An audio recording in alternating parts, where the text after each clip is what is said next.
Coba dengan tahajud untuk mematangkan hati. Tahajud itu spesial. Kalau sudah bisa tahajud, istiqomah itu gampang sekali. Karena tahajud itu salah satu ruang dan jalan yang mendidik hati kita untuk tersentuh dengan kuat dan memotivasi diri untuk bisa konsisten dalam kebaikan. Itu tahajud. Ya, itu ada di Quran, misalnya surah 73 ayat yang ke-6. Inna nasyi'atal laili hiya asyaddu wat'au aqwamu qila. Kalau Anda bisa bangun malam, itu yang paling kuat memantapkan hati, dan setiap yang diungkapkan itu menyentuh kepada jiwa. Beda curhat malam hari dengan siang hari itu lain. Anda doa malam dengan siang itu beda. Nah, tahajud itu jangan harus langsung kerjakan 11, 2, 3, ya, terlalu banyak. Kalau belum pernah mengerjakan, rumusnya di hadis Muslim nomor hadis 749 dari Ibnu Umar, kerjakan 2 dulu.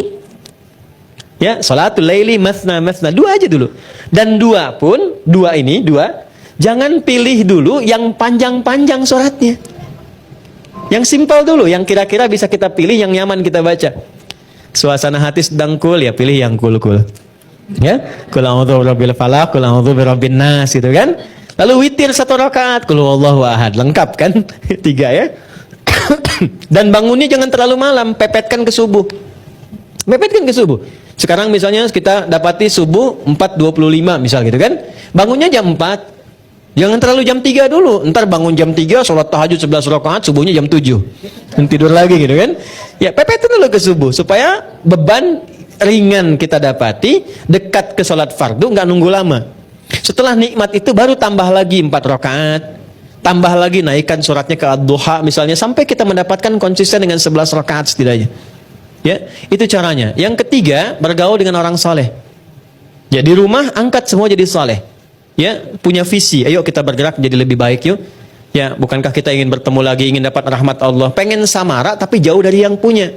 Cuma ditulis saja di depan pintu, keluarga samara. Pintunya yang samara gitu kan.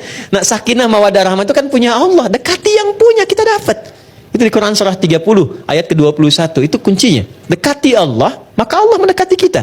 Diberikan semua apa yang kita inginkan sepanjang maslahat dunia dan akhirat. Jadi 3 poin itu, ya, jadikan keluarga yang baik, cari teman-teman yang baik. Setelah itu bikin kegiatan yang satu visi dulu.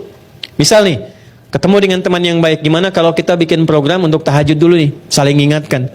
Ya, ada satu grup misalnya di situ 5 orang, ingatkan malam-malam ya, misalnya diingatkan telepon jam berapa kita sepakat. Setelah itu naik level ke puasa sama-sama. Ya, puasa Senin Kamis, Senin puasa, Kamis puasa, kumpul ngajak bareng-bareng. Tadi saya dengan Mas Baim diskusi itu di bawah, nanya, Ustadz, motivasi saya kenapa puasa Senin Kamis itu? Apa hikmahnya? Saya bilang Senin, Nabi pernah ditanya kenapa Rasulullah puasa Senin. Kata Nabi, hadza yauma wulidtu. Ini saya, hari lahir saya puasa. Hari lahir saya.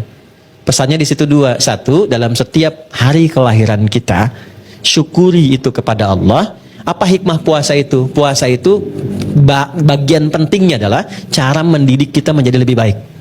Makanya jarang ada orang sedang puasa berbuat buruk, tuh nggak ada. Pemarah pun kalau sedang puasa nggak akan marah. Wah, dimarah, dimaki orang, nggak marah dia. Padahal udah 5:30, ya kan? Nggak marah. Ditanya istrinya, Pak kok nggak marah? Ntar habis maghrib. Maghrib dia lupa kan? Dijaga tuh. Jadi singkatnya Pak, ketika puasa itu datang hari Senin, spiritnya, boleh Anda puasa saat hari kelahiran. Misalnya Anda hari Rabu puasa, boleh, silahkan. Tapi inti dari situ adalah bukan karena puasanya. Coba, saya 40 tahun nih, tahun depan misalnya kan, begitu pas di harinya, tanyakan, selama 40 tahun ini, sudah berapa kebaikan yang saya kumpulkan? Apa resolusi kita menjadi lebih baik daripada itu? Itu spiritnya. Yang kedua, kita mengharap dapat syafaat Nabi SAW. Dengan mencintai Nabi, kita ikuti. Nah, untuk yang hari Kamis, spesial. Kamis itu kata Nabi, waktu amal kita diangkat kepada Allah dan disampaikan oleh malaikat. Pesan moralnya apa? Nggak disampaikan pun Allah sudah tahu. Tapi kenapa ada redaksi seperti itu? Untuk menunjukkan bahwa setiap amal kita dicatat. Maka berusahalah menjadi baik. Maka bagaimana cara menjadi baiknya? Jangan baik personal. Ini yang sering jarang dilakukan. Sahur bareng-bareng dengan keluarga. Buka sama-sama, jangan baik sendirian. Kalau kita urutkan dengan pertanyaan-pertanyaan tadi, kenapa kalau saat berbuka kita tidak undang? Walaupun puasa sunnah, berbukalah dengan ayah mertua, ibu mertua, ya kan? Dengan ayah, dengan ibu, sekalipun mereka tidak puasa, tapi merasakan kenikmatan dari itu semua. Berbagi makanan, berbagi doa, berbagi kebaikan. Itu poinnya. Nah, 3 langkah itu kalau sudah dilakukan, ya, insya Allah sedikit banyak akan ada perubahan dalam kehidupan kita.